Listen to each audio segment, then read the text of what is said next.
everybody, it's Tallox Jorisk, and welcome back to another video. I'm finally back in the ring of things, and getting onto that upload schedule exactly the way I planned it out. If you guys did not attend the live stream that I had done on Monday, that's totally fine. I'm here to fill you in on the details right now. I'm officially back, and I will be uploading content with Mondays and Tuesdays being potential live streaming days.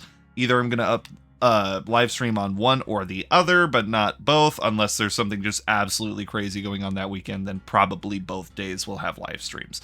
But I will be uploading edited regular content, like the video you're watching right now, every Friday. So please tune in every Friday for some sort of update, whether it's a news update like this one or a fun edited video. Please feel free to tune in any Friday every, week of the month.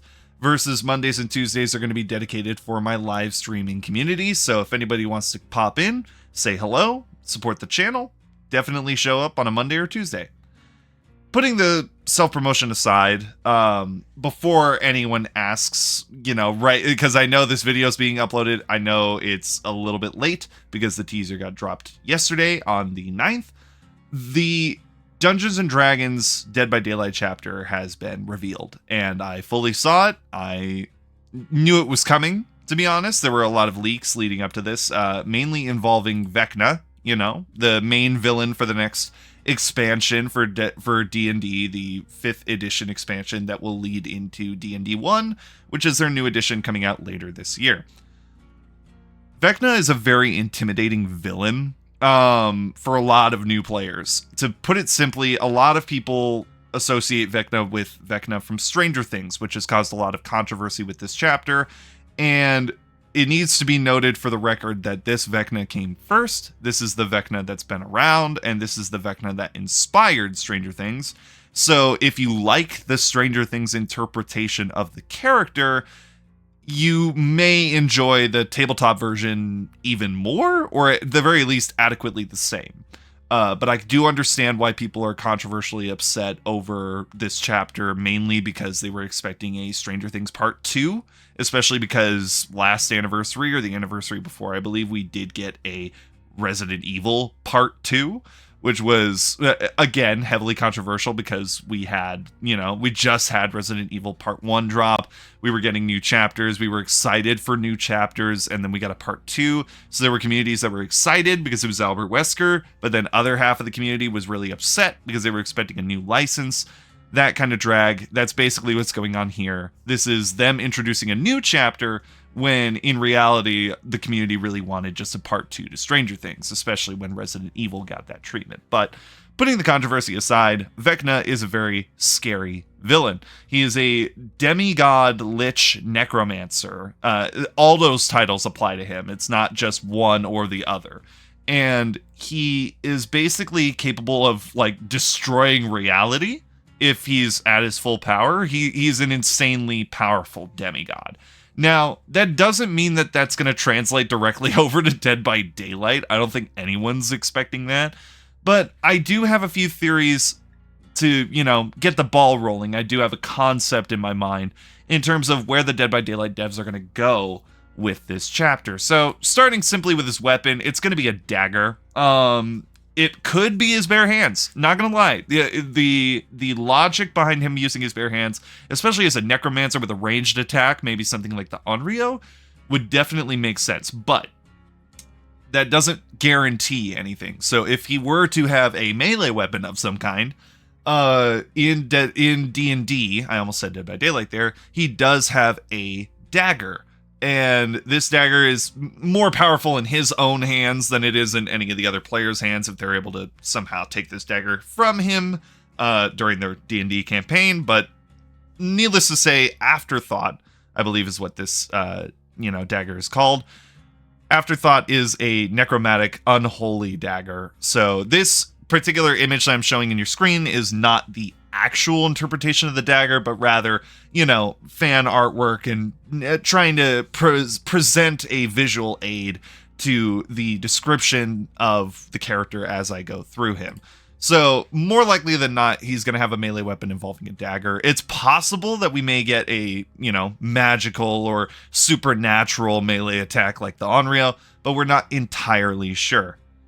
Moving on, we're going to be talking about a potential other weapon, or maybe something to do with his power, is the Book of Vile Darkness. This is an item that is in Dungeons & Dragons.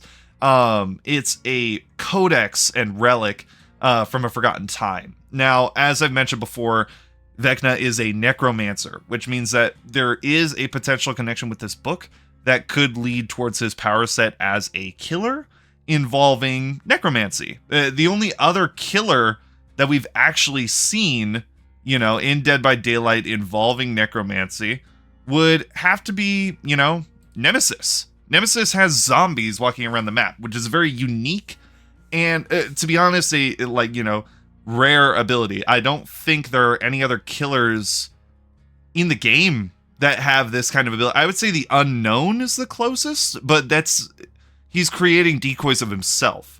Versus the Nemesis has just basic zombies walking around, like AI enemy zombies walking around. To my knowledge, there aren't any other killers that have that power set. That being said, the other killer that I have in mind in terms of being a killer that's top of my head, a power set for VECNA outside of his melee range and power, like his actual ability and powers.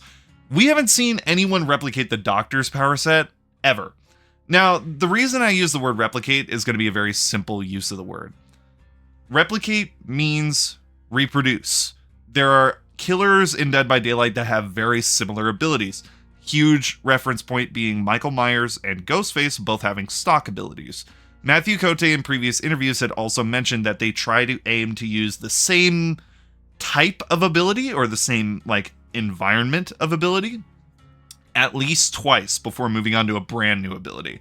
So Nemesis and the Doctor both have aspects to their abilities that are unique, one and done. That doesn't mean that there aren't killers in the roster that share these abilities. Obviously Wesker with his lash, is very similar to Nemesis's lash, but the Doctor has a very unique shock ability that has not been used with any other killer to date. I've checked. I may be unsure about Nemesis, but I triple checked, double checked, quadruple checked that the Doctor absolutely has not had a replicated shock ability from any other killer. So that's something that I expect them to be going down, especially because we're talking about a demi-lich sorcerer that could totally cast spells or anything like that to cause the survivors or victims to scream, hinder damage, anything that, tickles your fancy.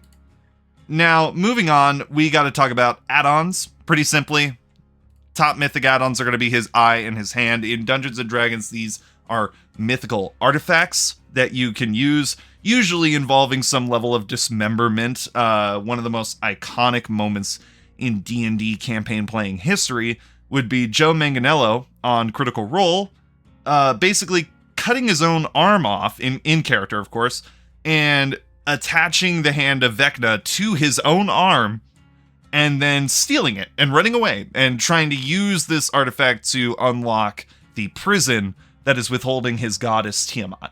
So it's that kind of level of power that these magical items have that immediately warrants them as the iridescent rarity add-ons for whatever power they decide to give VECNA. Whatever they decide to do, if they're gonna give them add-ons, it's gonna be the eye and the hand. Simple as that. Now, ultimately what we need to go over, the last thing, perks. Perks is a little bit of a tricky conversation in the past with me. Whenever I've done concepts of perks for killers, it's usually been with the support of my community. And I'm still providing that opportunity to you guys. If you feel like there are perk sets, power sets, add-ons, map offerings even, that you would like to provide to the concept of this killer before the PTB, before it officially launches. Obviously, leave a like, subscribe, notify yourself so that way you know every time a video drops, and let me know in the comments below. Just tell me, what's going on? What do you think he's going to have? Let's predict it before it happens, But moving on to what I think is going to happen, we're going to get a lot of perks that involve crowd control, perception, and stagnant progress. Putting it simply, basically slowing down the progress of survivors on generators, slowing down the progress of survivors in a chase, and slowing down survivors in any way involving knowing where they are almost all the time. VECNA has an insanely high level of perception in the D&D game, to the point where you could perceive up to 10 miles out, which, you know, if they were to implement that in a way that would be in Dead by Daylight, they would obviously nerf that, because you're only within a certain amount of meters from the killer at all times. So 10 miles, of course, you know, it would detect you from a mile away. So the different perks that I have off the top of my head for this one are going to be perks like, you know, Awakened Awareness. You're going to see perks like Bamboozle, perks like Corrupt Intervention. You're going to see stuff like Cruel Limits and maybe even Discordance. These are perk examples, both in the sense of perks that would probably work really well in a kit if you're playing a authentic, like, VECNA D&D build type of killer structure, or these would be the perks that would be the groundwork for whatever the new perks get designed to be as when the chapter officially launches. Now, not only this, but we are excited about the PTB coming up literally this Tuesday in terms of hyping up the VECNA D&D chapter. So there is no level of expectation. We don't know what to expect from the reveal, the release, the playtest of these perks. So obviously everything here, both in the sense of predicting that this would work well as a great kit, and in the sense of these being groundwork, is pure speculation. There's no idea what his power set's going to be, what his perks are going to be, anything of the sort. All we can do is hope that there is some level of streamlined balance that is akin to these perks, to the power set concept I've provided before, and just a way of balancing him in the game so that way a demi-lich god is nowhere near as powerful, or at least not so powerful that it rivals the power of the entity, because that was the whole threat of introducing a killer like Pennywise into the game, because Pennywise is a very similar character origin to the entity. So I feel like them introducing VECNA in this fashion would be hypocritical, although they've done that in the past, adding killers like the Clown and everything else such as that. But moving on to skins, pretty obvious. Like, I know this is going to sound basic. VECNA from Stranger Things is going to absolutely be a skin. Like, that's not even a contest. That's going to happen. Mostly because, one, the demand for Stranger Things Part 2 chapter is going to continue to increase, especially after this introduction of a chapter.